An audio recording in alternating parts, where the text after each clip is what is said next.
So you're all wondering about your papers, no doubt. They are marked. Do I have the marks with me? No.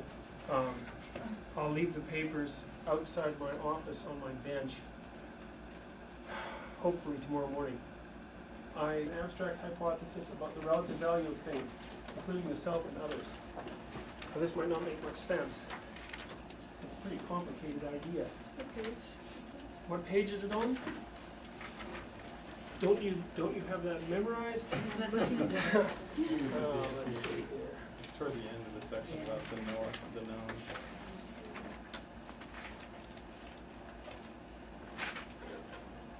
Somewhere around 128 or 129, I would think.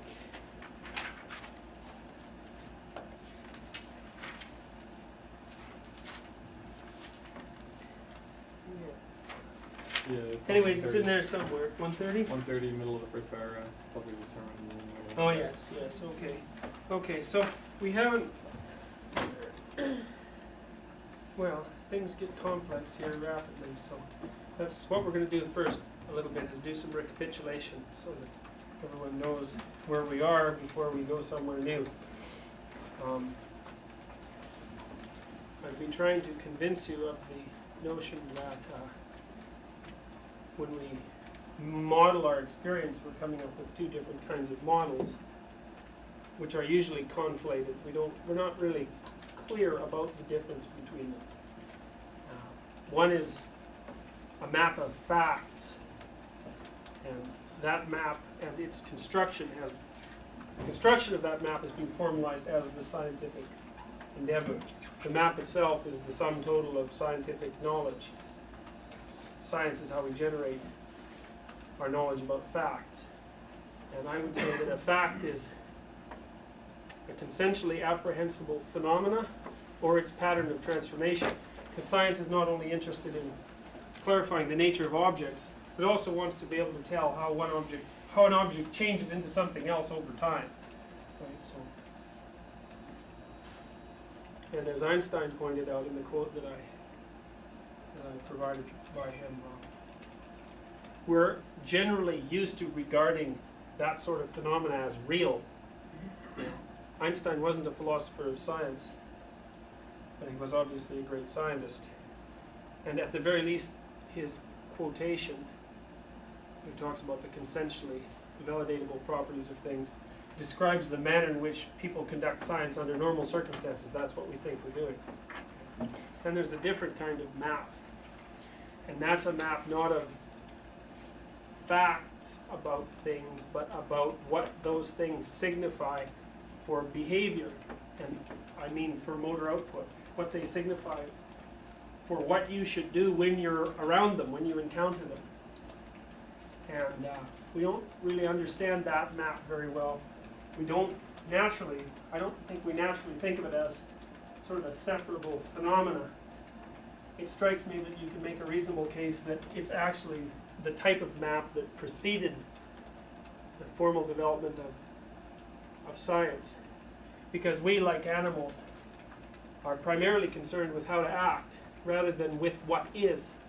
In fact, and if you understand that, then you can answer some questions that otherwise remain somewhat mysterious. I mean, for example, how do you know when you're right about something?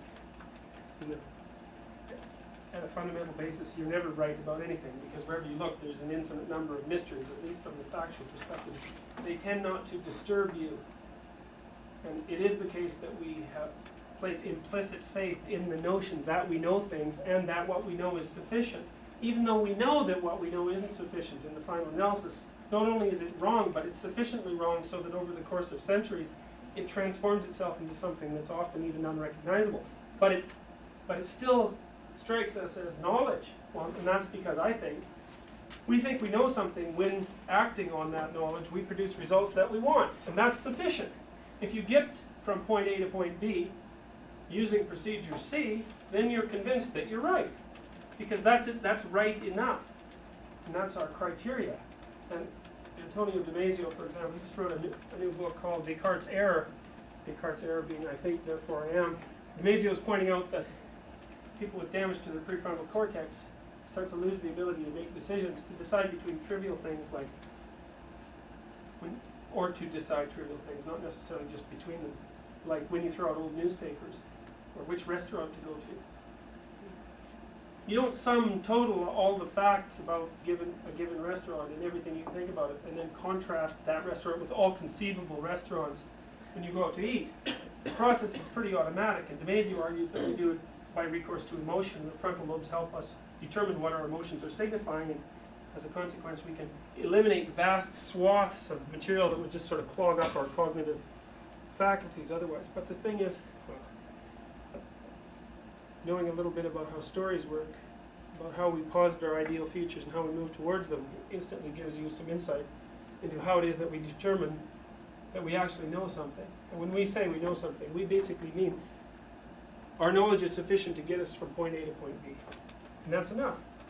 That keeps us in the expected world. It keeps our emotions regulated. And I would say that the purpose of knowledge is to regulate emotion. That's what you have it for.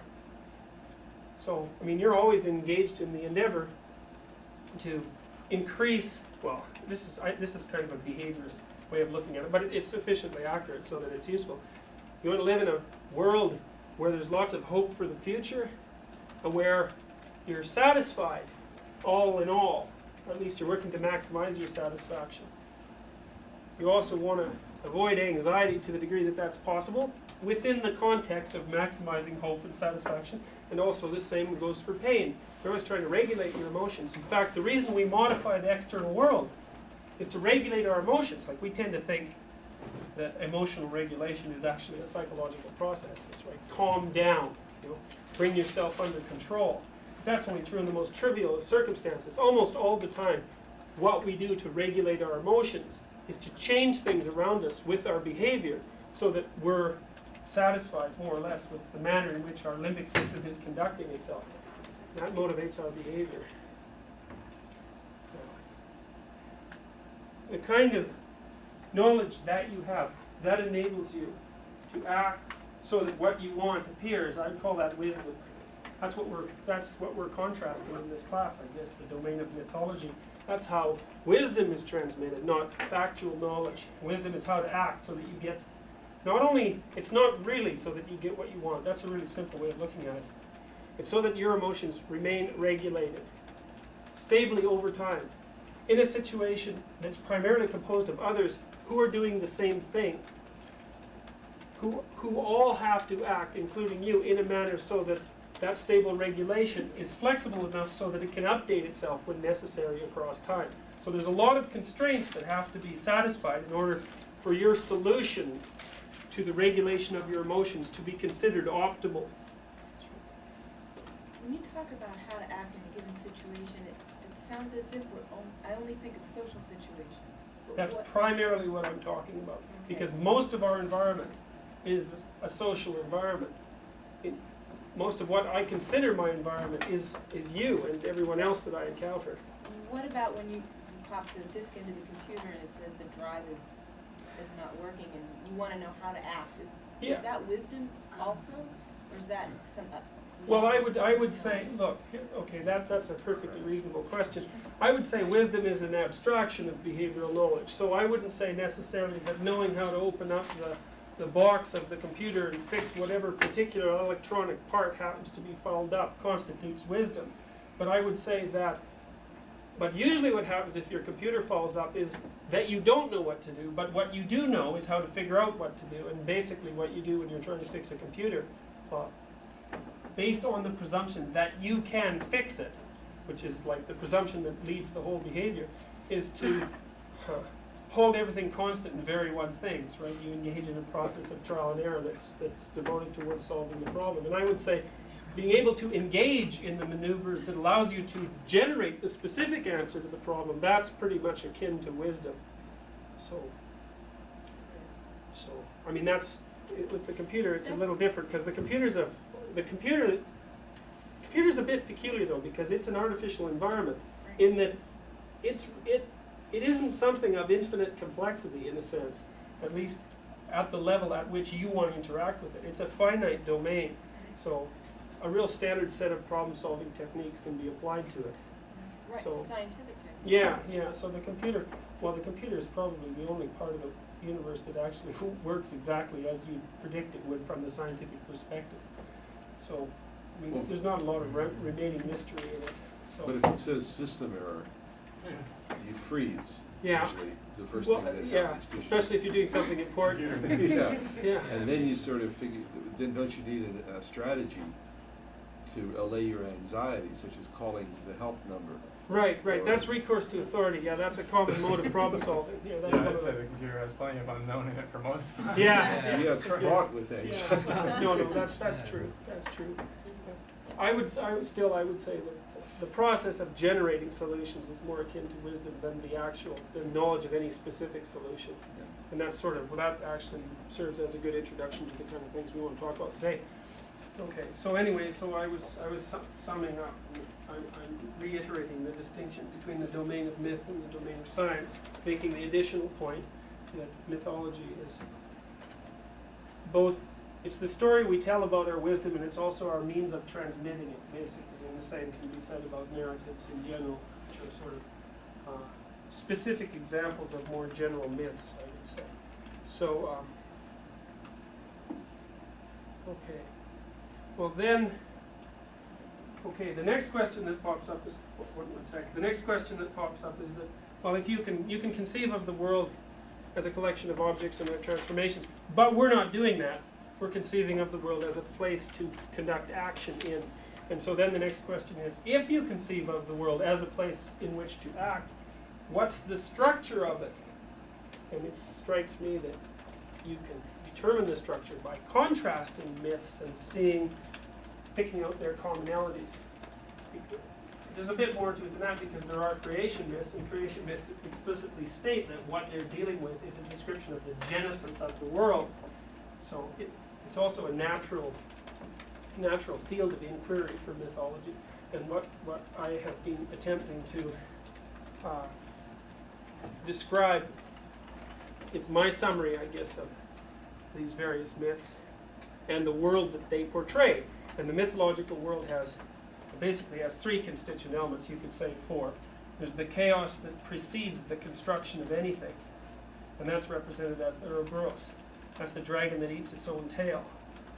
And it's the winged serpent, and the winged serpent is simultaneously a creature of spirit, that was the sky, that's the masculine world, and a creature of matter, that's the feminine world. The masculine world has two aspects. One is more akin to spirit, speaking traditionally, and the other is more akin to the patriarchal structure, to the Great Father. The masculine world is both the process by which knowledge is generated and that knowledge. That's why, for example, in the Egyptian mythology that surrounds the pharaoh, the live pharaoh is simultaneously Osiris and Horus. Osiris stands for the state as a historical entity, that's one way of looking at it, and Horus stands for the process by which that state is updated and generated. And the live pharaoh, insofar as he's doing his job, is both the dead state and the process by which the dead state is regenerated. Remember when Horus goes to the underworld to find his father who's blind and living a sort of a semi-vegetative life after he overcomes Seth, by the way. He gives him his eye, and that brings him back up to the surface, so to speak. Well, now you know what that story means. That's a very common story. That's the myth of the rebirth of the king, basically. Part of the hero's journey. You saw a little bit of that echoed in Pinocchio. It's really kind of a peculiar place to find Osiris and Horus, I think, if you think about it. It's kind of hard to figure out how that might have come about, unless you're willing to entertain the hypothesis that some of these images really do get saved and passed around in all sorts of bizarre forms. So remember Pinocchio, to be the true hero, which meant to be real, which meant to be born again. He not only had to go into the belly of the whale, that's the unknown, the Ouroboros, but he had to save his father. He couldn't just abandon him and save himself. He had to bring the culture along with him. So that's a really potent story if you think about it. I mean, and obviously true, since your culture protects you. To abandon it, or to fail it when it needs help, so to speak, means to turn your back on precisely the thing that protects you from things that you understand so poorly that you don't even know they're there. So, I remember in The Hobbit, this isn't The Hobbit, it was very popular in the 60s. I mean, it's a myth. The hobbits live in a kingdom that's threatened by vague forces from the outside. They're little people. Among them are large people who they call the Striders. And the Striders look like vagabonds. And they patrol the perimeter of the hobbits' kingdom, sort of unknown to the hobbits. But they're the mythical ancestors. Like, the hobbits have a fair amount of contempt for them, actually, thinking of them as tramps. But they're actually the forces that keep the unknown, the vague unknown at bay so thoroughly that the hobbits don't even know that it's there, really. Well, that's the position that we're in. I mean, that's one of the things I want to convince you of, so to speak, in the course of this class. That And they're the remnants of the old kingdom. right, they're the remnants of the old kingdom, absolutely. They're the ancestral powers. You know, lots of cultures worship their ancestors. They erect stone monuments to them, for example, so they don't forget them. And, well, the ancestors, it's easy for ancestors as well to turn into gods. In fact, that's what ancestors do over time, is they turn into gods. Eliade points out, for example, that among archaic people, and that in this context means people without a written tradition, among people who only transmit information orally, historical events get transformed into mythological events when they pass out of living memory.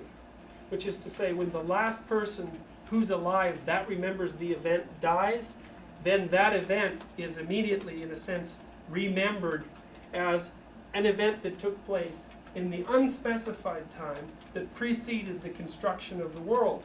And I think the reason for that is that you don't want to burden your memory. All you want to remember is the things that are important. And we're talking about remembering things, say, over the course of 25,000 years. All of the unnecessary information, that gets burned away. And all that's left is the core pattern of information that any historical event worthy of note necessarily contains. When we consider an event historical, this is part of the reason why history sort of sits on the boundary between mythology and science, in a sense. To consider an event worthy of historical note, it necessarily has to contain elements of hero mythology, because otherwise, if it didn't contain an element of conquering the unknown, for example, we would never regard it as sufficiently valuable to even relegate to the domain of necessary fact.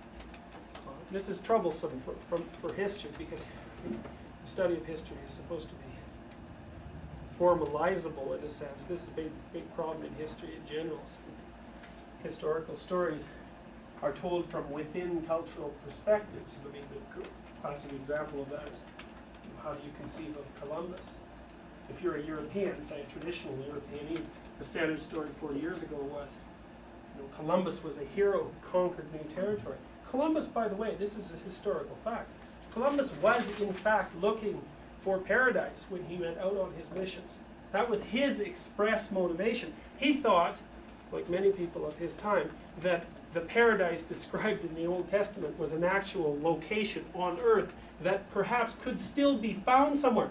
Columbus hypothesized that paradise could be found in the domain of the unknown. You remember the medieval maps. There's vaguely defined territory with terrible monsters surrounding it. Well, Columbus presumed that paradise could be found in the domain of the unknown, and out he went, conflating a mythological viewpoint of the world with the actual world. But it's very peculiar because, of course, even from the perspective of pure fact, even though we wouldn't regard that as an accurate description, it is the case from the mythological perspective that paradise still does reside out in the unknown, because the only way you can ever get there is to explore it and constantly regenerate new information. So in a sense he was wrong, but he was also right. It depends on your framework of interpretation. Anyways, the problem is that reading of Columbus is necessarily in contrast with the reading of Columbus, for example, that might appear more natural to the North American Indians. So it's hard to figure out the appropriate historical perspective, and if you separate all the facts from the fiction, so to speak, the problem then becomes that the facts are dead. and you end up in the position of having to memorize endless states and lists of places that will not embed themselves in your memory because they have no significance for behavioral output, which is what students mean when they say, why is it necessary for us to learn this? And the student is then saying, for me this holds no intrinsic interest, and they're saying, because my limbic system is intelligent enough to discriminate between information that has the potential to impact my behavioral output or the way I frame the world, and that which does not have that capacity, and since I only have a limited time, I should probably attend to what's important, and generally what we mean by what is important is what will actually change the way we conduct ourselves if we learn it. This is something that we seem to have either never quite figured out or forgotten, I think, in much of education, is that the purpose of education, the purpose of facts even, is to aid the generation of wisdom, and if it fails to produce that end, then it's useless. It's worse than useless. It's just, it's noise, that's all. So, but we don't have a formalized method for the transmission of wisdom, but we've forgotten the domain in which it's transmitted, and we know a lot about facts. If in any given story one person's hero is like another person's worst nightmare, like for the Indians, Columbus wasn't the hero, he was the worst nightmare, and different cultures share different stories to such an extent that like one person can be seen as like the opposite role by two different cultures, then why aren't like more cultures constantly at war with each other every day? Like, has it, the whole thing just become so diluted that we all recognize like one basic story? Well, I guess it depends on what you mean by every day. I mean, there's been more than 150 wars since the end of World War II. So that's, I mean, which we consider in a sense the last war. I mean, well, with certain exceptions, obviously, Korea and Vietnam certainly loomed large, but conflicts of the sort you described do occur all the time. And the other thing that needs to be taken into consideration is that wars can be conducted at many levels of analysis. It's like one of the advantages to being able to abstract ideas is that we can have a war that proceeds at the abstracted domain without it necessarily degenerating into physical conflict, which means that there's at least the possibility that if you hold one ideological stance, which means that you ascribe one meaning to an object, and I ascribe another meaning, that we can discuss it and fight and conduct the war in words, and as a consequence come to an agreement, which I suppose might be considered the construction of a new ideology or new mythology, without necessarily having to allow the process to cascade back down to behavior, where force determines the outcome. So what is peace then? Like, like what is like? It's just like a lack of social aggression, like out and out, like battling it out with fists. Is that like peace, or is like just contenting ourselves to just be verbally at each other's throats? Is that the best we can do? Like, well, that's a perfectly reasonable question. I guess the question is, what attitude most essentially characterizes the attitude of peace? I saw one time when I was in Montreal, I saw a 19-year-old guy standing on the street in an outdoor shopping mall. He's a big character, tough looking. He had a punk haircut and leather jacket. And he was standing on the corner holding a pink shopping bag full of something or other. And I thought he looked somewhat idiotic, and I suspect that he thought he looked the same way, holding this, and I thought, you look at someone like that, they wear their capacity for aggression on the outside of their skin, where everyone can see it, but there's no domain for its proper expression.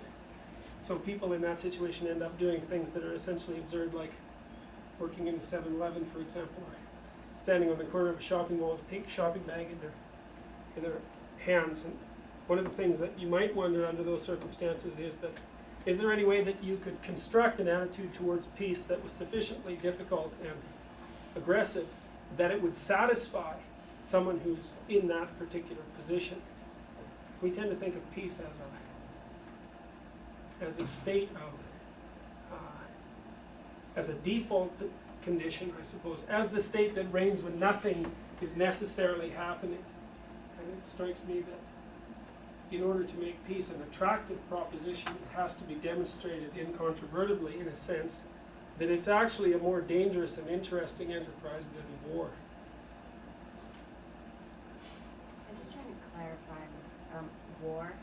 I think I understand to me now different perceptions of wisdom, meaning like different ways of regulating emotions, and the fact that cultures regulate emotions, differently. The point of a society is to maintain order and regulate the emotions of the people.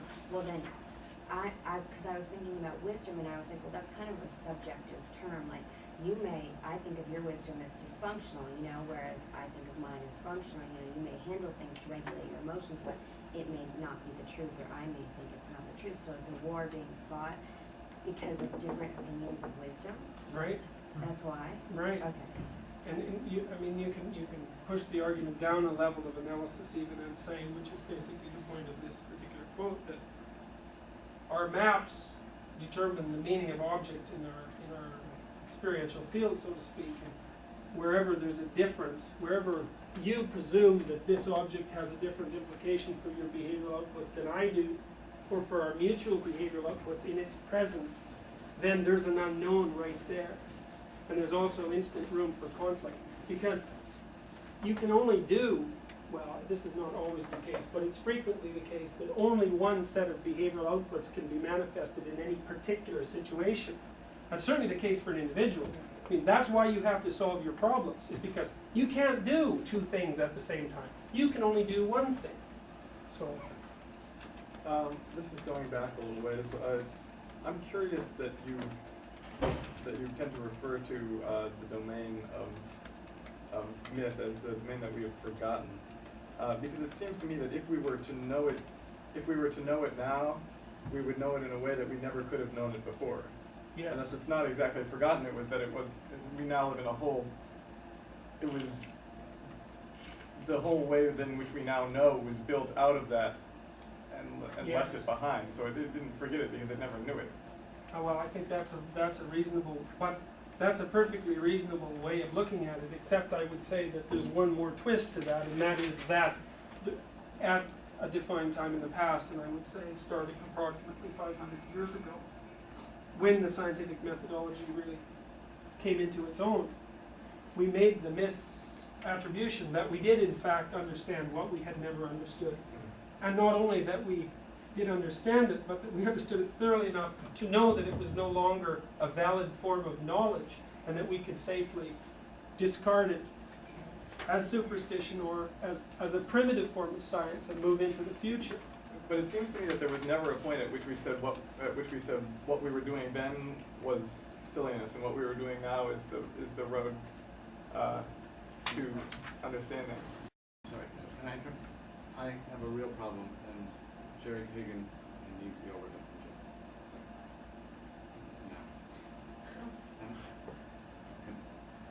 No. Can I borrow?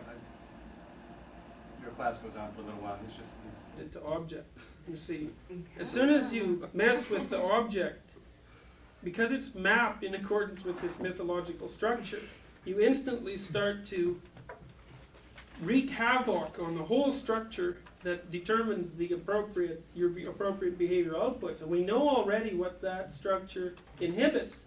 It inhibits, well, one of the things it inhibits is anxiety. I mean, one of the things that you may have found yourself doing, by the way, when this unexpected occurrence arose, was doing something that children do when they don't know what to do, which is called referencing. If a child does something unexpected, say it drops a glass of milk on the floor, the first thing it will do is look at its mother or whichever adult happens to be present, because the unexpected has just revealed itself, which is to say that an event that occurred contrary to plan emerged. It's indeterminate in significance, although it evokes anxiety. The fastest way to get rid of the anxiety is to reference, which is that you look at your parent and you watch your parent's actions, and the parent's actions determine the actual significance of the event, thus reducing its infinite significance, so to speak, to a definable category. And what you have to understand for children is, and I think this is true anyways, that even if the parent is angry, the definite anger is better than the indeterminate significance. And, well, children, that's why children prefer order to chaos, even if it's relatively strict order. I mean, that's, anyways. So I have a question. So your dominance hierarchy, I don't understand what you're talking about. You're talking about the meaning of the projector to you as opposed to the meaning of the projector to him. That had a conflict, or what? Absolutely. Okay. No, but not only the meaning of the projector, so to speak, but everything that the dispute implied, say about relative importance of pursuit. Like in an institution like this, there's at least a, what would you say? There's at least the theory of equality of access to certain things at any number of levels, like access to audiovisual equipment.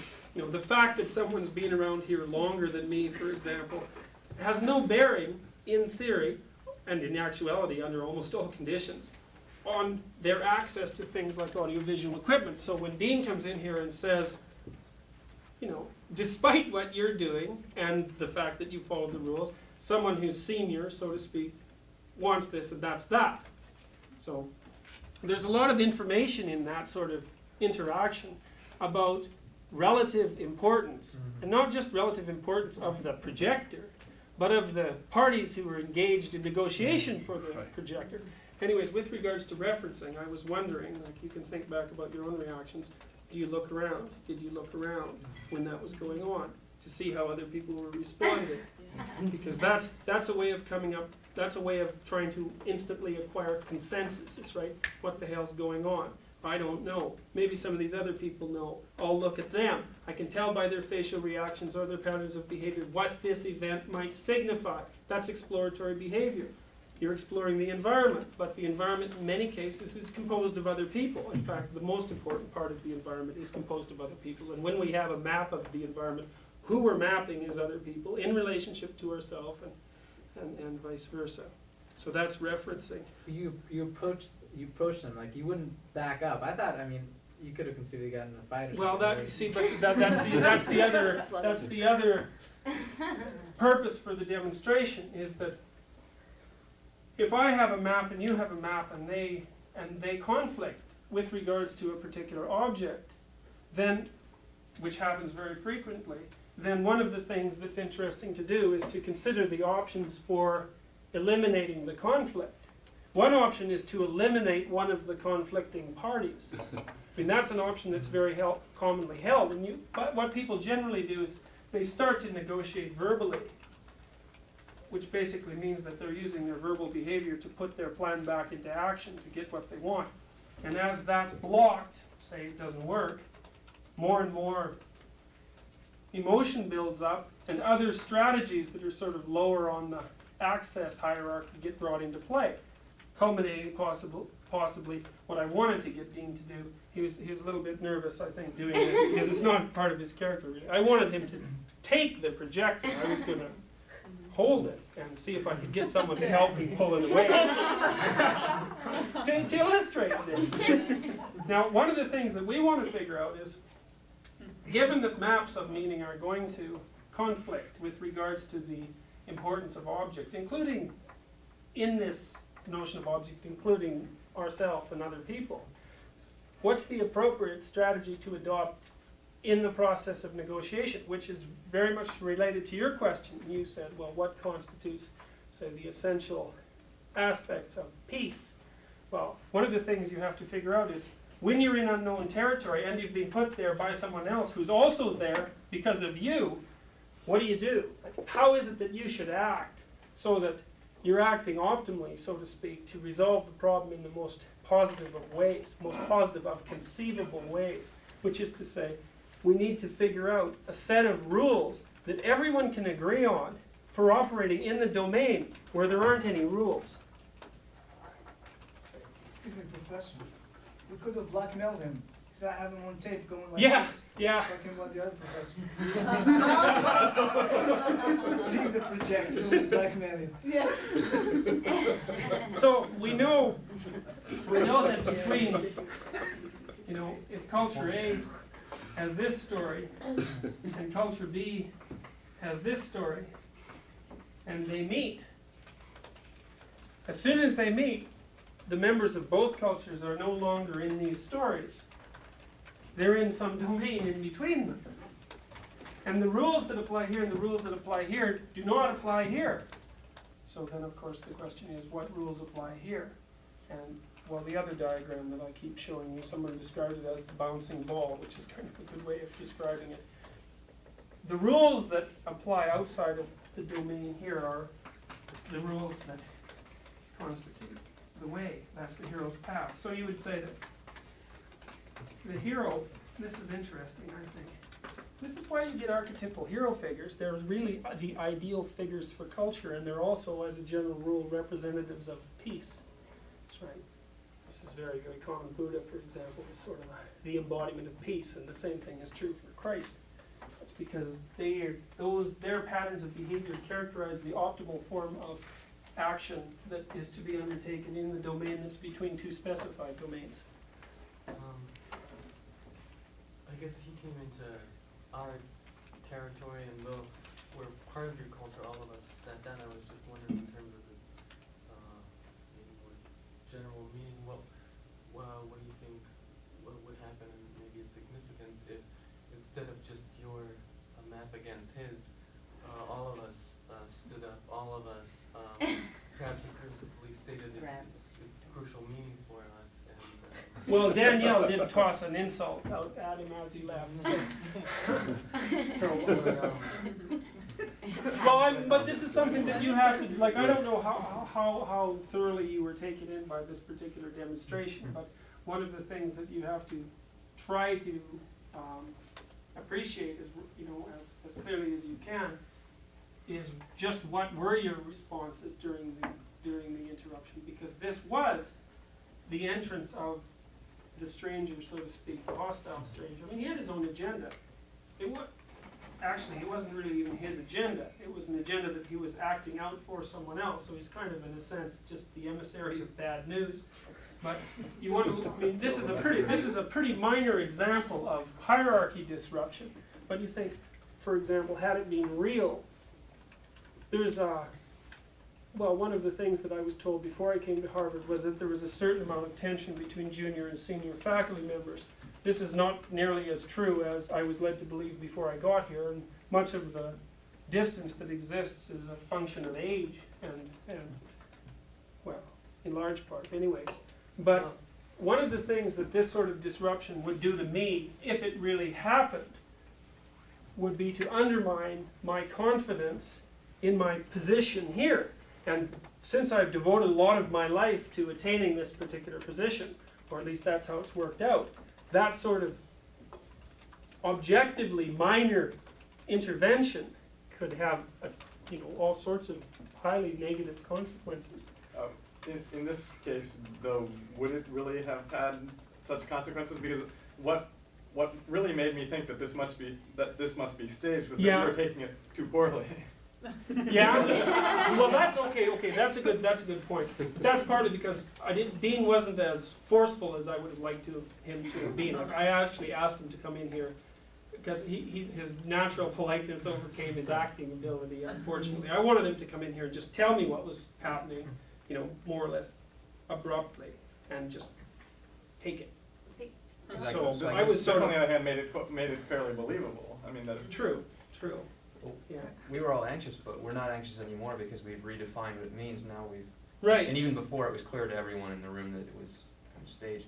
No. Like as soon as he left, as soon as he left, we started talking about it as an example. So now everyone got what they wanted. I mean, going with his story, he got the projector, and we took the event of having the projectors taken from us to mean, well, great. Now we have an example to talk about for a while. So right. That's kind of we changed our sort of like revisionist history to even before I realized it was staged, we started talking about what a perfect example it was. I thought it was inappropriate though, so I was pretty sure it was staged because I thought it would be highly inappropriate for him to come in front of all of us. Absolutely. Who are like down here when you all are up there and have that like Right, dominant. no, absolutely, absolutely. They're all in there. Absolutely, that was an If additional. that was the real situation, that The guy with some the guy professor was down in a there. lecture of 300 people and had to have this machine, and this was the only one, I don't think that wouldn't be an unreasonable situation. Well, no, but it would have been more appropriate. Right, Yeah, exactly, He exactly. never would have done that in front Right. of us. He should have asked me to step out of the room. Uh-oh. Pay back with interest. More equipment. What does this mean? Interest. Now, why do you think it took you such a long time? Yeah, I probably will have to use it again. So.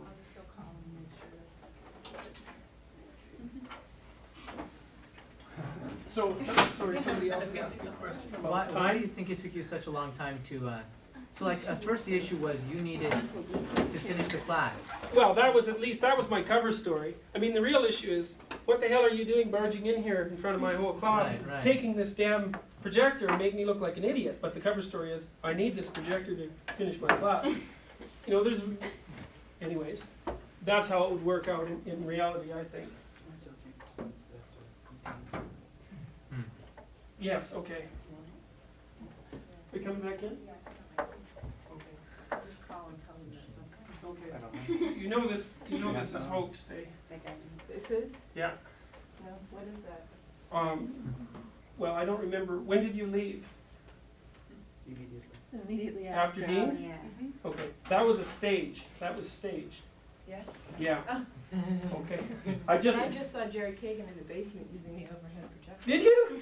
Yes, a large lecture class. Oh, well, I asked Dean to come in here to have a dispute with me about the meaning of an Oh, did object. Yeah, so, That's convenient. Let's go.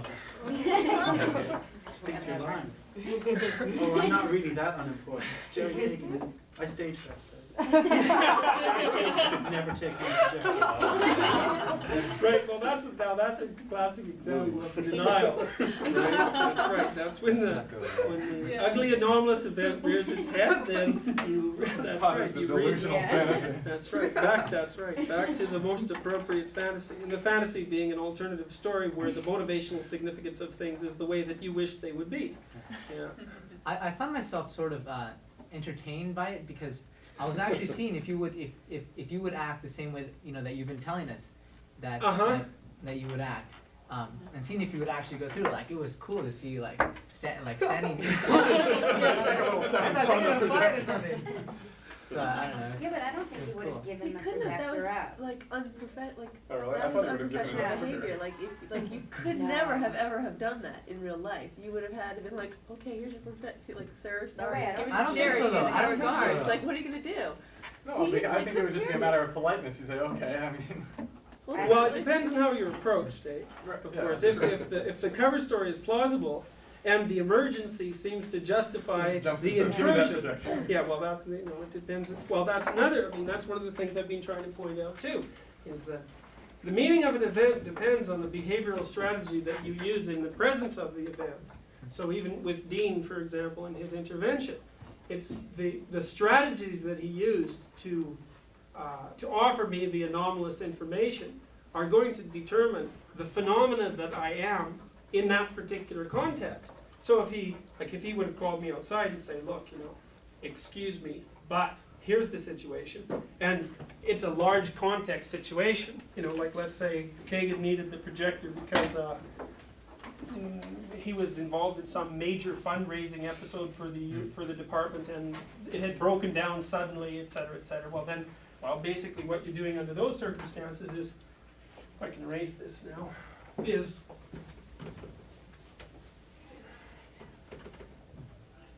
remember this idea, right? Little stories inside. This is a dominance hierarchy, by the way. Hi, Dean. Thanks a lot. It was just perfect. Good acting. Didn't want it after all. He didn't. Oh, now we Thanks, have Dean. two, right? Yeah. Good things multiply. Right. So, Anyways, what Dean would have to do in order to, yeah, now we got a whole room full of stuff here. What Dean would have to do in order to convince me that his intrusion into my story was justified, say my story being at this level of analysis, would be to make reference to a larger story, of which I was also a part, that I considered, as well as him, superordinate to the things that were going on now. So he would say, yes, I know that this event has meaning A from the frame of reference of this ongoing class, but from frame of reference B, which you also share, it has this alternative meaning. We'll contrast the meanings and come to some sort of agreement about them, and I'd say, well, you know, if I found his story convincing, I'd alter this story, because it would be less motivationally challenging than for me to engage in altering the superordinate story, assuming I shared it. So that's the kind of decisions you're always making. If you're negotiating with someone, for example, you do the same thing. I mean, if I want something from you that you don't want to give me, I have to offer something to you that is sufficiently important to counterbalance your loss, or offer you the possibility of that in the future, or anyways. That's okay. So, yeah. Just one, there were two things right after he left. Yeah.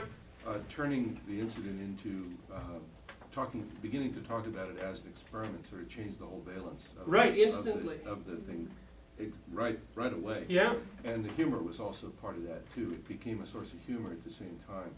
And it was just interesting to watch whether everyone immediately saw that it had been a hoax or not. Yeah. Treating it as if it had been, treating it as an experiment, took away all the anxiety and the negative feelings attached to it, and neutralized it and put it in this new setting. Right. So what that is the instant provision of a story. Yeah, exactly. That's right, and so you know that's the classic demonstration of the fact that the story is in fact what regulates your emotions, and you're always trying to regulate your emotions in the face of the unknown, so to speak. So the notion of the humor is interesting too, because one of the mythological precursors of the figure of the savior, which is sort of the archetype of the hero, is the trickster. The trickster. Right. The trickster is Bugs Bunny, for example. That's his classic role in Warner Brothers cartoons. He always has he always gives events a twist, negative events, a twist that make them turn out right. And the twist may not look exactly on the straight and narrow when it occurs, but as the story unfolds, it appears to be the right thing. And trickster figures are very common figures in mythology, especially apparently at the stage of cultural development, where the figure of the hero is really being elaborated up into something identifiable. So he's sort of a transition figure, an adolescent, you might say, in a sense. So the irony, but that there's an ironic distance, right? I mean, the humor is in a kind of an ironic distance, isn't it? I mean, well, you know, because it's something that turns out to be not what it seemed to be. Right. I mean, because the trickster seems to be, but it turns out it's that, and so there's a kind of double meaning to well, I think we also find things humorous when we become spontaneously aware that once again we've transcended a set of arbitrary limitations. So I think humor occurs at least in some instances when you move from a bounded domain to outside the domain and then back into another one, because you have a fleeting moment there where you recognize yourself as sort of a transcendent figure, and people find that, the word empowering springs to mind. It's a word I particularly hate, but we'll use it. What I don't really understand is that my feeling in the scene, which I didn't realize until the end of the stage, which is great embarrassment for you and. Okay, why were you embarrassed? Okay, why were you embarrassed for me? See, that's an issue. Because I think similar to what she said was that instead of like we sit here and we listen to you as a professor, right, and you were then placed in the position of a bickering little boy, right, and just being like your credibility was seriously on the line, right, and so just feeling like. Yes, you see that, like I think the phenomenon of embarrassment is one of those things that occurs when you watch rapid movement down a dominance hierarchy. Like sometimes in your own case, for example, if you feel ashamed about something, say you turn red, well that's because you've just manifested a behavior which you know full well is in very poor accord with the way you conceptualize your position in a given dominance hierarchy, which basically means that you've acted below yourself. And that makes you self-conscious. It also puts you out. The other thing that happens under those circumstances is that, like, if you've adopted a story and it protects you, the story has certain rules that you have to follow, right? And if you don't follow the rules, then you immediately forfeit the protection of the story. So if you're like high up in the story, so to speak, climbing up the dominance hierarchy that's associated with a particular story, and you pull off a behavior that's, you know, it's tricky and it works, but it's really, it's immoral from your own perspective, then you get self-conscious. And you've also exposed yourself to the unknown there in a big way, because you've just broken your own rules. And the problem with breaking your own rules is your rules are what protect you. So it's easy to, that's a good trick on yourself. As well as from others. Well, and from the unknown in general. I mean, no matter where it manifests itself, right? Including inside yourself. That's right, because the story that you act out is how you ensure that you remain predictable to yourself. That's another thing that you don't want to underestimate the significance of, is that one of the reasons for the shared story is so that we don't have to have fights about the projector. And we have and that is dominance determined by a dominance hierarchy. It's also so that we don't reveal any of our own mysteries to ourselves unexpectedly. It's not just to keep other people in line. It's also so that we can, I think, so we can tolerate looking at ourselves in the mirror. Not in any sort of horrific sense, but just as, well, it's comforting to consider yourself a predictable entity, even when in many ways that's an illusion. Because there's way more to you than you know about. And you don't exhaust your possibilities when you're participating in most stories. I mean, that's why if the context shifts, your personality shifts, because much of what you consider your personality is the story you're acting out. I would say, like, if things really fall apart, and you mentioned the small possibility for physical altercation here. I mean, you could see how it would develop. Be an argument, and then there'd be a little physical dispute, maybe. I'd grab the projector and so would Dean, and he'd pull it, and that would embarrass me more, and that would make me angry, and maybe I'd give it a push, and he'd fall over by accident, and that would hurt him, and then, you know, it's just like the whole system spirals out of control because of this one entry point. And so then you say, well, you have grounds for the beginning of a small war, and the problem is that as soon as you're outside the bounded domain, where your emotions are regulated and controlled, you're literally in the grip of forces that you poorly understand. I mean, this regulates your aggression, for example, the predictability that's implicit in shared participation in the story. As soon as you step out here, it's like there's all the gods of the unknown, in a sense, are waiting for you. It's like you're now controlled by anxiety. To what degree depends on how much of your story has been disrupted. The same thing goes for aggression and emotions that under normal circumstances you don't feel. You don't have a personality built up for them even, because they're not part of your environment, even though they're part of you. So the goal, I guess, of all our adaptation is to have our emotions regulated, right? But that gets disrupted by when something anomalous comes in, and there's always something anomalous.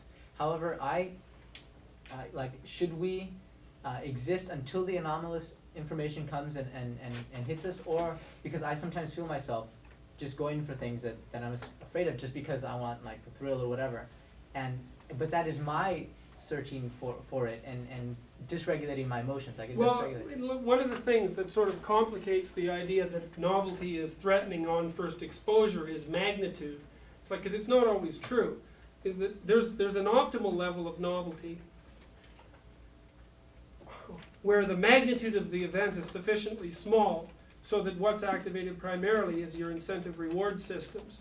And that's the sort of thing that, I mean, if you're operating optimally, so to speak, you're consuming novelty at the rate that's precisely appropriate for your particular temperament. That's interest, I think. When people say, I'm following my interest, or I'm interested in this, what they mean is there's an appropriate amount of novelty in this area of my experiential field, and I'm feasting on it, so to speak, at my own rate. Well, then you're aroused and, well, you're optimally adapted at that point in a sense, because you're updating your models of adaptation, and perhaps everyone else's as well, while at the same time remaining relatively secure. So you have one foot, remember that's, I'll get to you right away. That's, remember this diagram, man. That's Tao, right? The world, the cosmos is constructed of chaos and order. Too much of either is deadening. Your place is right here on the line. That's the razor's edge, so to speak, a very narrow line, halfway between chaos and order, where one is being transformed into the other, but neither predominates. And that's, there's two translations for Tao. One is the way, which is the path of life, and that's the bouncing ball diagram. And the other is meaning. And that's because if you're on the path, then your life has meaning. And the meaning is contact with novelty at the appropriate rate. So it's something you feed on. That's the source of, that's spiritual bread. That's what that is. Yeah, I was just thinking about this kind of thing the other day, and I can't remember in exactly what context, but it seems that there are instances all over our lives where we encounter novelty, or where novelty is actually a predictable part of our lives. And I think, and what I just thought was that the part of the manuscript here where you're talking about chaos theory, in which there can be a bounded region of unpredictability. Yeah. So that you know everything in there, so that everything in there is unpredictable, and nevertheless it has very well defined boundaries. So that you can, there are whole classes of phenomena that are completely unpredictable in and of themselves. Nonetheless, you know what. Right, but nonetheless, you know what their effects can be and cannot be. Right, so absolutely. They can have, games they are can like have that no too. risk. Somebody wrote an essay in this class, I believe this time, on games, and games are another example of exactly that. They're a bounded domain in which novel events can nonetheless take place. So, when your emotional response to novelty depends on a number of things. It's not necessarily terror a priori. One of the things that hero myths tend to point out, because there's sort of two classes of hero myths. There's the hero myth that describes the successful hero, and there's the hero myth that describes the unsuccessful hero, like the Oedipal myth. And the unsuccessful hero is someone who encounters the unknown accidentally. So one of the things that transforms, and he's the one who gets devoured and never comes back. That's what happened to Oedipus, by the way. He accidentally slept with his mother, right? His mother, she's the great mother. That's incest. That's the incest motif. Now, Freud read that sexually, but really what the incest motif refers to is the possibility of creative union between the hero and the great mother, which is between the explorer and the source of all new information. But the problem is, if it's accidental, well, then it might kill you. And Oedipus blinds himself. Right? His consciousness is destroyed because of this accidental encounter. And Freud thought that was the core story that underlied the development of humanity. Depends on your level of analysis. But if you know what that story means, it's very, very pessimistic. It's a failed hero myth. If you think of Freudian psychoanalysis as a form of religion, which is a perfectly reasonable supposition, because Freud tried to provide people with a map of meaning. It was one of the few religions that I know of where the central hero is a failure, not a success, because almost all religions organize themselves around successful heroes. That's why they're useful. Well, that's why I'm talking about substituting ordinary misery for extraordinary misery. Yes, it's also the case that Freud explicitly presumed that the domain of culture associated with religion, which is a broad domain, and which for Freud also included literature and art, was a defense mechanism, an illusion, a defense mechanism erected against death anxiety. It was an illusion. Well, in a way, that's true. Well, it can be true, but it doesn't have to be true. Dogma, it's true for dogma. The known serves to protect you from the unknown. Right. Look, there's nothing trivial about Freud's objection. And it's also the case that people hide inside rigid ideologies precisely in order to protect themselves from not just death, but from all those things they don't understand. But the fact that something can be true doesn't necessarily mean that it is true or that it's true in all cases. Last week you had mentioned positive delusion and how there was a literature that it was healthy to have some positive illusions, yeah. But that is being debunked at this point. Well, there's a big debate about it, but. All right. Well, just thinking about. Okay. What if your path to get from you know, the unbearable present to your future goal included thinking of the unknown or intrusions from the unknown as lessons. So in other words, you were looking at them as a positive. Every time anomalous information came to you, you said, this has been brought to me to teach me a lesson. Right. I will learn something from this, and that would take the anxiety away from it. Well, but at least it would still be a positive delusion. Well, not necessarily, okay, that's a perfectly interesting argument. The last part of it, I think, I don't think you have to classify that as a positive illusion. I think that the transition in Western culture from Old Testament morality to New Testament morality is a transition of exactly that sort, because the message that's sort of implicit in the Old Testament God is a pretty horrible figure. I mean, very powerful, but quite frightening, and constantly displayed in that manner.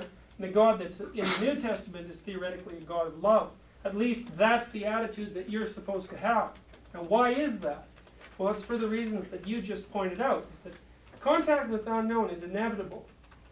The only thing you can do about it is change your attitude to it.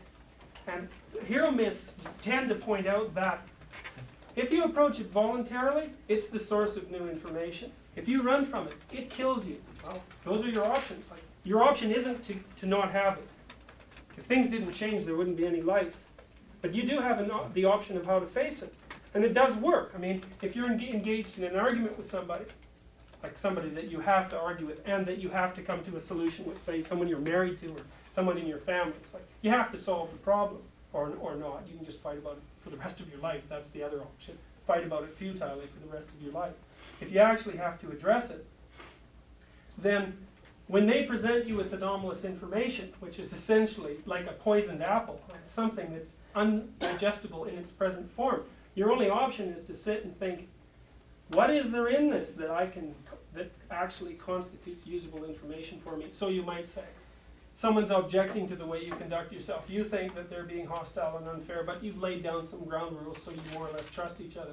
Your only option under those circumstances is to remove yourself from the argument, symbolically or in actuality, and think, is there any truth in the information I'm getting? And if so, how do I have to adjust my behavior or my scheme of interpretation to take that information into account? That's presuming that what you want from the argument is the reestablishment of harmony and the capacity to continue to move forward.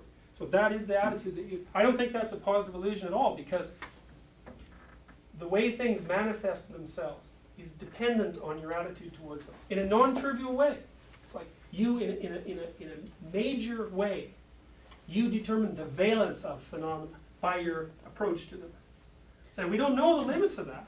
Okay, so you're saying basically then, before the hero can venture out into the unknown, he has to take care of the anxiety, right? Before he can do the exploratory behavior? Well, no, not necessarily. No, I wouldn't say that, because the anxiety might accompany the exploratory behavior. It often does. I would just say what the hero posits. This goes back to your point about last week about what's the transference in Jungian psychoanalysis. What the hero has to do, implicitly or explicitly, is posit his, or what the individual has to do, implicitly or explicitly, is posit his identity with the hero as a potential fact, whose validity can only be tested as a consequence of actual action, which is to say, you have a schema, some anomalous information comes in, you have a choice. Act on it or not. If you decide to act on it, what you've done implicitly is identify with the hero. So that's an act of faith. And that act of faith is that, despite the way the anomalous information appears in its destructive context, there's something within me that I don't know about that will enable me to cope with it if I make the effort. Now, it has to be faith, because it's anomalous, you don't know the outcome. You can't know the outcome. Now you made when you talked about the rate of unknown being related to temperament. Yeah. What temperament do you think the ideal hero would have? I don't think it matters. It doesn't matter. It doesn't matter because it's a subjective phenomenon. It's the same with intelligence, you could say. For someone who's profoundly retarded, learning how to tie their shoes might be regarded as a heroic act, and justly so, from the perspective of morality, because they had to overcome what were innumerable subjective obstacles. So, Okay, so temperament or intelligence or innate ability, this is a level playing field. It doesn't determine then that a person can be a hero. However, you might say that there are different kinds of heroes. There could be a hero that ties his shoes, or the hero that brings, that takes America to a different place, whatever. Right. The Mesoamericans believed that shamans had stronger temperaments, and they were seen as basically the heroes. Right. And they could go into they were more passionate in essence. Yeah. So it seems to me that there is a difference between. Okay, I want to read you something. Just hang on a minute, because it's something that this is really interesting. It's very relevant to your question about like levels of heroism, so to speak. Okay, this is an Indian doctrine of cosmic cycles. Okay, I want you to think about it with regards to this diagram, all right? Now, we know already that this is a kind of a schematic representation of a story with all these other stories embedded within it, right? And they organize themselves over time. It's a dominance hierarchy because the most dominant story, so to speak, occupies superordinate territory. So if you're in a dominance hierarchy, the most powerful person determines the story that has the greatest domain. And it is the case, I'll read you some examples of this soon, that the story of dominance disputes between the gods are very, very common in mythological tales about the movement towards monotheism, for example.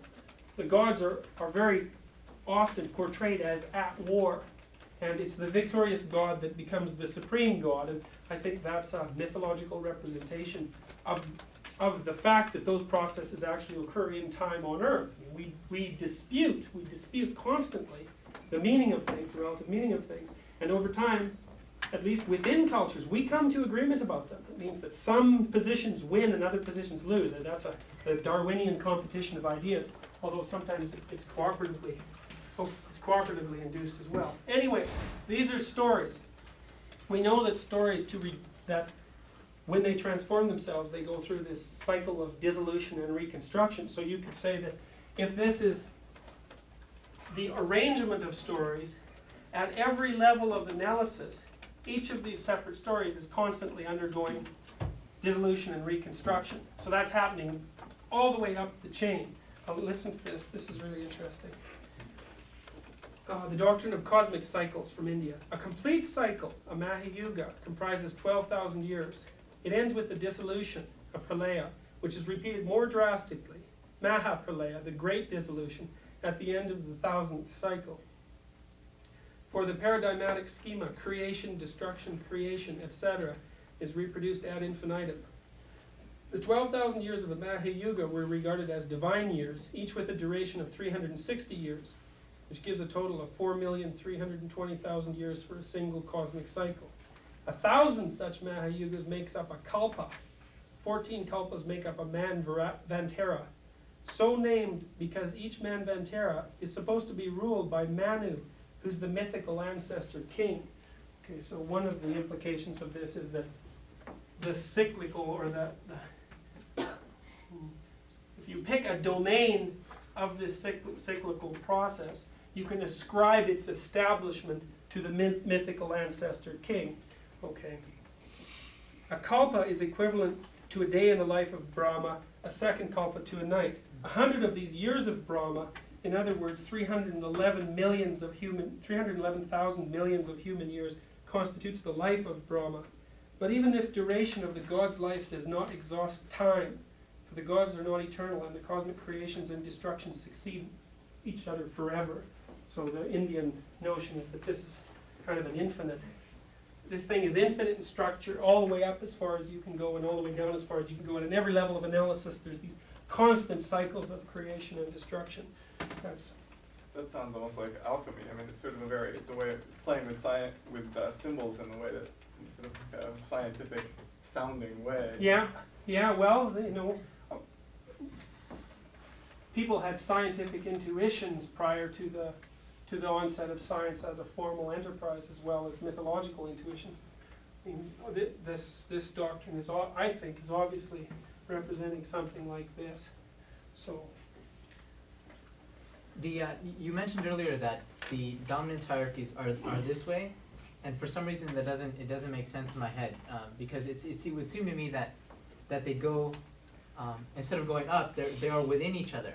So if Sean came in, and say you have one of the three right there, the little ones, right there, you both had a story there, but he gave you a bigger story, Yeah. then that would change yours. Instead of looking at it as going up, I would look at it as just being different. And he has to give you one that encompasses yours. Yeah, but I would say that's a more dominant story. It contains more territory.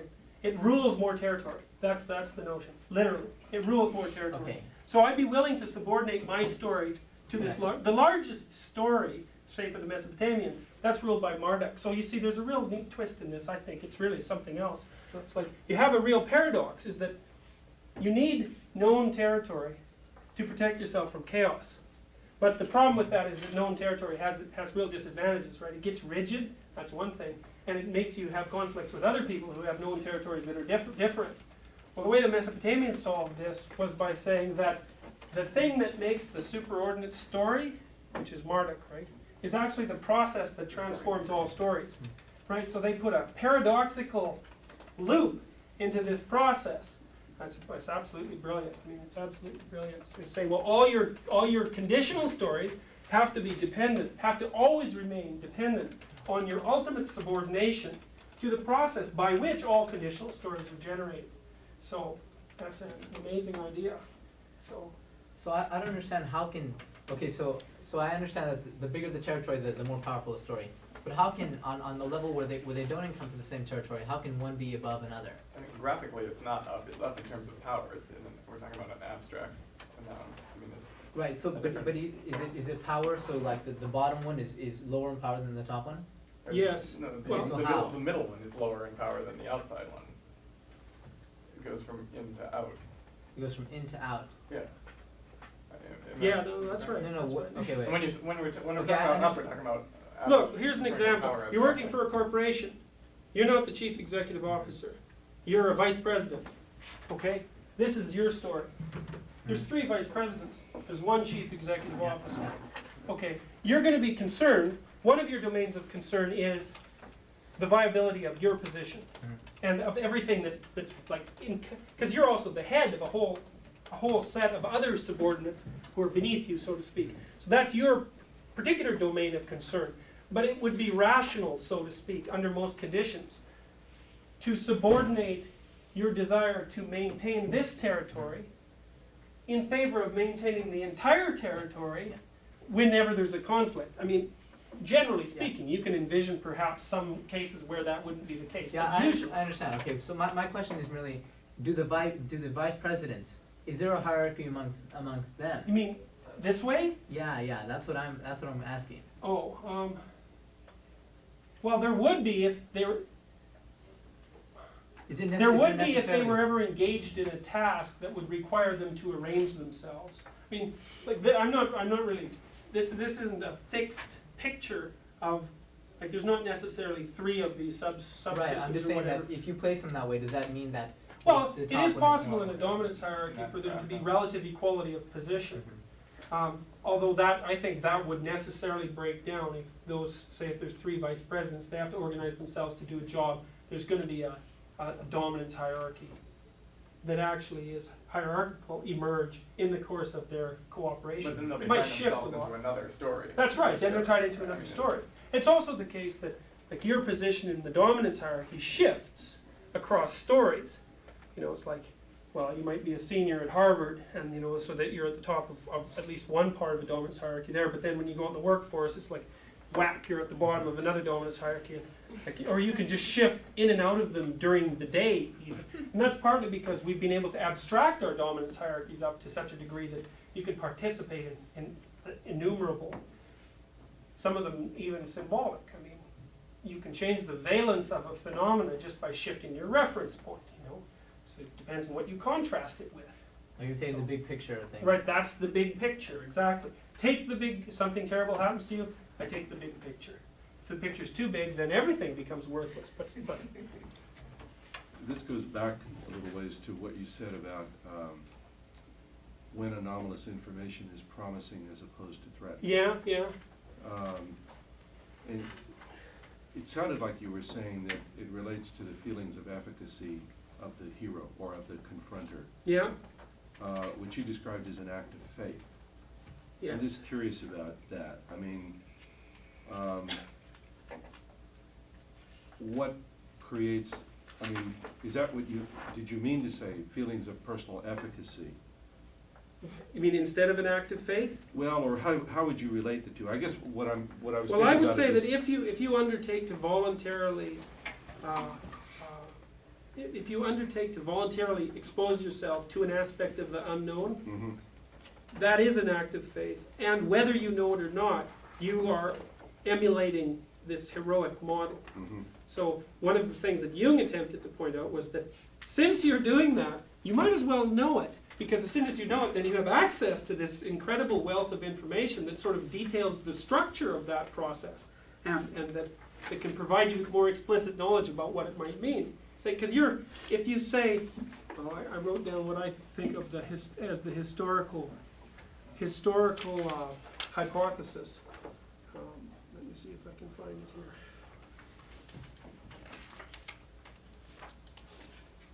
Oh yes, revolutions in procedure bring about revolutions in experience.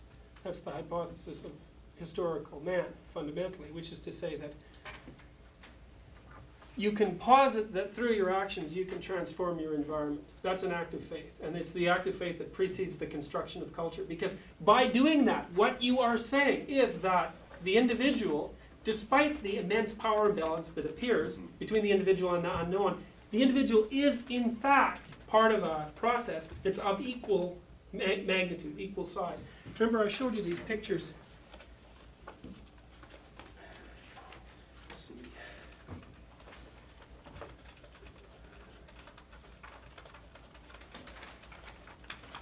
Yeah, this is a good one. Look.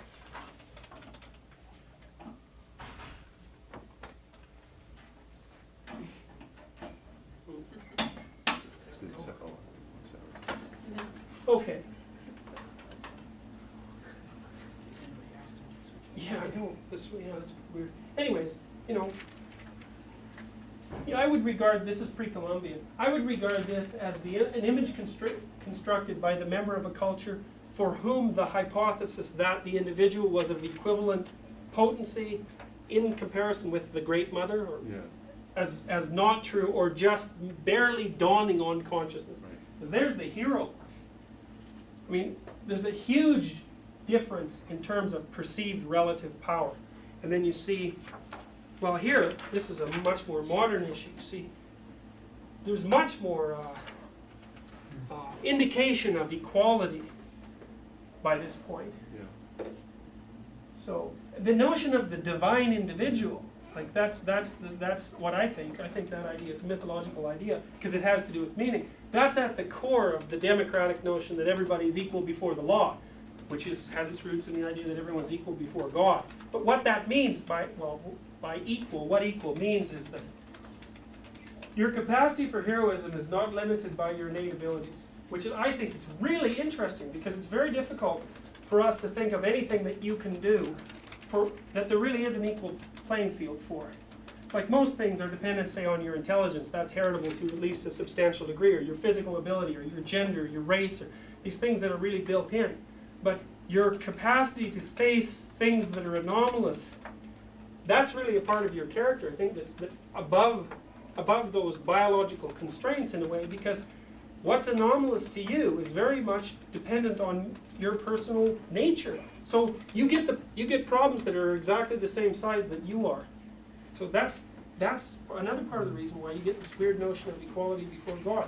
I wrote a story about that later in the manuscript to try to make that clear. In the story, I met this woman when I was a behavior therapist, and this was a devastated woman. I mean, she had every problem that you could imagine, essentially, and then a bunch more. She was so pathologically shy that she could not look at anybody that she thought was up higher in the dominance hierarchy.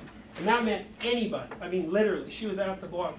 And when she approached people, say, who were doing therapy in this one unit, she'd go like this, just like an archaic figure approaching an emperor. She couldn't bear to look at the person.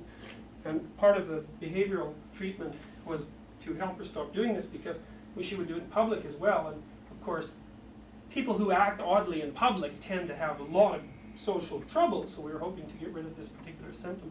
But she was also, she was not an intelligent person by any stretch of the imagination. She probably had an IQ of somewhere in the neighborhood of 70, which is about 2 standard deviations below the mean, or about 4 standard deviations below the average in this room. So like, she's not a smart person, and unless you've tested people with IQ tests, you really have no idea how much difference there is, how much difference 4 standard deviations means. It means a lot. She had very poor personal hygiene, and because I think probably because she was raised as badly as you could possibly be raised. She wasn't particularly attractive as a person either. She was well, okay, what else? Well, her boyfriend was a schizophrenic, and he was also alcoholic, and he was violent. And he used to accuse her of being possessed by the devil, and he beat her. She lived with her mother, who was like old and sick, and an aunt who was bedridden, and they were on welfare. And like, she had no education to speak of, and really no hope for a job. Like when I saw her, she was probably close to 40. Anyways, like this woman, the cards were stacked against her, you know, in every way you could possibly imagine. But what her primary, this was interesting, you know, her primary concern in therapy was not really what could be done for her. Like, she'd gone through behavioral treatment, it kind of worked temporarily, but she reverted to her old habits very, very, very soon. What she really wanted from me was to help her sort of make a dent in she was an outpatient, in the hospital administration, so that she could find an inpatient, and these, like the inpatients that are left in mental hospitals now, like these people are seriously troubled, because anybody that could possibly be let out has been let out. So, like, I used to go into the basement of the Douglas Hospital in Montreal, and it was like something out of Dante's Inferno. It was an old building, and the people, like, there was a coke room in the basement, and the people that were in there were just, well, you know those the medieval paintings of disfigured people. They're very common. Well, that's what it was like down there, and that's what most of the inpatients were like. They were just totally destroyed, and some of them had been that way for like 30 years. So, anyways, what she wanted was not help for her, and she didn't come in to complain about her situation, even though there was lots of reason to complain about it. She wanted to find somebody in the hospital grounds that she could take out for walks. So, yeah, and she had a dog that she used to take care of, you know, take it out for walks. I thought she was remarkable, this person, because from the deterministic standpoint, so to speak, there's no reason at all that she should have been anything but hostile and bitter. But her problems, for whatever reasons, were not her primary focus of concern. And, well, I thought that was just a good example of how, you know, regardless of your particular circumstances, it is possible that you might make the right choices. So, and that's maybe not dependent on things that you might consider biological givens. So, and I do think it's true that the broader your talents, the bigger your responsibility. So that's how things work out justly, because, well, that's one way you can make sense of the theoretically unequal distribution of talents. It's like the more talent, the more responsibility. Simple as that. So. I guess I asked that because earlier it sounded as if you were describing the non-threat, the promising anomalous, as occurring sort of within a space. In other words, you could define a space within which, like in a game, a space within which the anomalous occurs and it's safe. Yeah, well, we do, space. Yeah. But this is an account in which it's more in the self yeah. as able to deal with the anomalous wherever it occurs. Right. So it's sort right. of... No, that's a perfectly reasonable contrast. I mean, when we play, that is what we're doing. The first thing. Yeah. We're carving out a defined Yes. space. We say, look, here's the actual borders. Within this, we will allow a certain amount of anomaly to occur so that we can practice coping with the anomaly. People like that. They like watching games, for example. Right. That's why kids play games as well. It's like kids, you know, if you watch them, if they're 8 or 9 years old, they get together in the playground, they'll say, well, here's the rules. Blah, blah, blah. That defines the territories, right? Well, the rules are just enough to get something going so that some anomaly can occur. And formal games are like that even. And it is often difficult to distinguish when it is that you're not playing a game anymore. Mm-hmm. I mean, some people play games their whole lives formally, and a lot of the things we do as academics ideologically are abstracted games. I mean, that's for sure. But there is a difference between that and the general sense that if anomaly arises, I'm capable of dealing with it. Yeah. And that's the more Well, they're both hero types. I mean, sports heroes are heroes, right? They're ritual models for emulation. They deal with anomaly and bounded circumstances. I would say they're paragons of normal adaptation. That's right. They master a bounded domain. They're not necessarily mastering the transition between domains. That's a different type of heroism.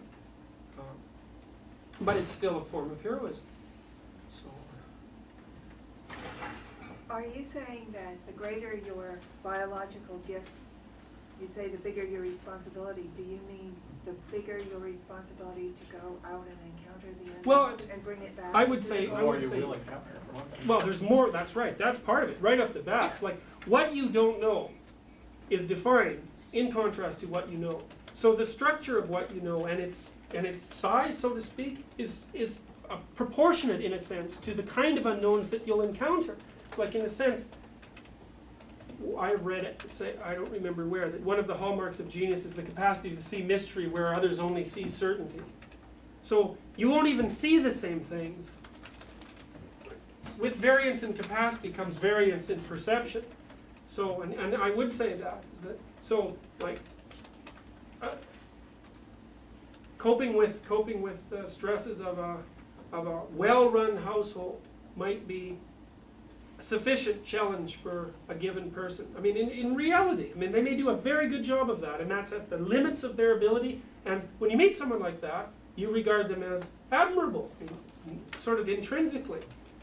For someone whose talents are greater, their field of conflict has to be greater. Otherwise, they're putting artificial limitations on their development, and all that unused talent, that'll just work against them. You know, there's nothing worse than a neurotic intellectual, because a neurotic intellectual is incredibly devious, even to themselves. I mean, if you're dealing with someone in therapy who's an IQ of 130, say, and they've been telling themselves lies for 25 years, I mean, these lies are unbelievably coherent and convincing, because they've used all that intellectual talent to erect this thing that's really going to devour them.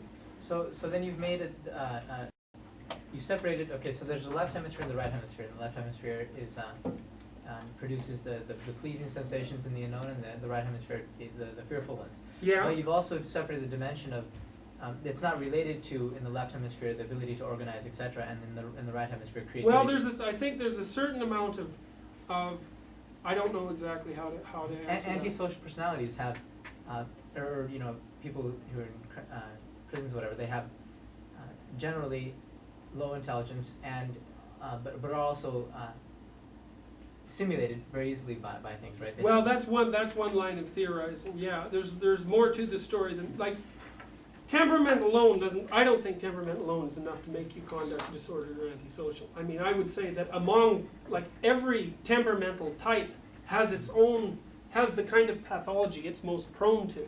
Like if you're really inhibited, you're likely to develop anxiety disorders. Like that's your sphere of weakness. Like everybody has the sin towards which they're most attracted, so to speak. But I think under very few circumstances could you say that temperament was destiny. And even then, if temperament is destiny, you say, well, the story that someone's participating in is a consequence of biological forces. I would say then that the morality of that person can only be calculated by looking at how they dealt with what they were particularly given. Like I had a friend, for example, when I grew up, who had an extensive familial history of alcoholism. Like went back at least 3 generations and affected a lot of his male relatives. And by the time he was 14, he was an alcoholic. And I would say, well, how do you judge someone like that? Well, I mean, what you say is that there was much more temptation there. So how he dealt with that was his particular problem. It didn't work out very well for him. But I guess what I'm trying to say is that well, it's the same thing I was trying to say with that story about the woman at the hospital, is that you're handed an array of problems that are unique. Some of those problems are biologically determined. The manner in which you approach them determines the integrity of your character. And it's hard to judge that from outside. And I think that's another reason why in various religious traditions there's the notion that the only accurate judgment can come after your death, for example. You have to be judged by something of transcendent origin for it to be accurate. So, but it would seem, like you said, of this person with a 70, IQ of 70, that intelligence could help them to face, to develop a better story. Well, consider, it depends on depends on what you mean by better. I mean, that's the issue. More, okay. Well, I don't know. I don't know. It's like if you're smarter, you have bigger problems. Yeah, it could have just made her more bitter. I mean, she was at this That's point, possible. She was at this point willing to satisfy herself just by helping someone who was lower down than she was. Right. If she was more intelligent, it might have just made her. Well, at least it's conceivable that that would be the case. I mean, you could look at this on a broader evolutionary scale and say, well, like our intelligence, does that make our life better? Well, I would say, well, it's a toss-up, because on the one hand, well, here we sit and everything's perfect. On the other hand, we've invented the atom bomb, and like it's only been 40 years, and we don't know whether the fact that here we sit and everything's wonderful is sufficient to counterbalance the fact that using the same intelligence, we've also created, this massive weaponry which is still around and will always be around to pretty much bring things to an end. So intelligence is amoral. That's my take on it. It's like you can use it one way or another, and it broadens your domain of action. But there's nothing intrinsically good about it. It's a tool. And it's not related to temperament. Yeah. Well, I don't know if it's related to temperament or not. Does this relate to like the dualism and the hero myth of the hero has a divine parent, but the hero also comes from humble origins often, as sort of like from unexpected places. Right, absolutely. It's the same idea. Yeah. That's the same notion. Like in Christianity, there's the notion of an eternal Christ and a Christ that has a historical moment. And what that idea is trying to portray is the notion that the hero is a transpersonal force, so to speak. It's a constituent element of the psyche. It's eternal because it's always regenerated. But at the same time, it's perfectly reasonable to view that eternal thing as something that also necessarily exists within a specific set of constraints. And I would say that could not exist without that set of constraints, which is something that we'll also deal with more in the latter half of the course, the manuscripts. The constraints not only are constraints, but they define the capability for action. I was talking with someone the other day, and they said, well, if everything was orderly, there'd be nothing left to do. And that's the same sort of notion that Dostoevsky describes when he points out that if we established a political utopia where everything was predictable, basically, and perfect, the first thing that people would do would be to drive themselves crazy just so that something unexpected could happen, and so in literal truth that life could go on. So, anyways, this is something that's really useful to consider, and we will get into it, because one of the questions that people always pose is, why is it that terrible things have to happen? And what the myth basically suggests is that, well, for there to be something, there has to be a division between a limited domain and an unlimited domain. There has to be. It's a precondition for existence. So then the question is, if the existence of limitation is a necessary precondition for existence, is it justifiable? And that's the big question. Right? That's the big question. If limitation is a precondition for experience, is limitation justifiable? And I would say what these mythological stories are trying to do is to tell you the story about how it could be that limitation might be rendered bearable if it's a precondition for experience. Well, this is, like, for me, this is something really worth knowing, because that's a big question for people, especially when something really traumatic happens. It's like, why? How can I make sense out of this? Like, or isn't this event so terrible that it undermines the utility of any possible story I could tell myself? Well, that's what happens when someone close to you dies. This is such a catastrophe that everything in the light of this is evidently futile. Well, that's sort of the bottom line question. Can you make sense out of that? So, other questions?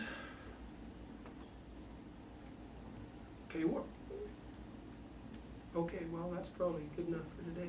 I will put your papers outside my office there's a little black bench there. Every paper will have a sheet attached to it that has detailed comments and the grade. And I hope it'll be there. Don't come till Friday morning to see it. It'll be there Friday morning.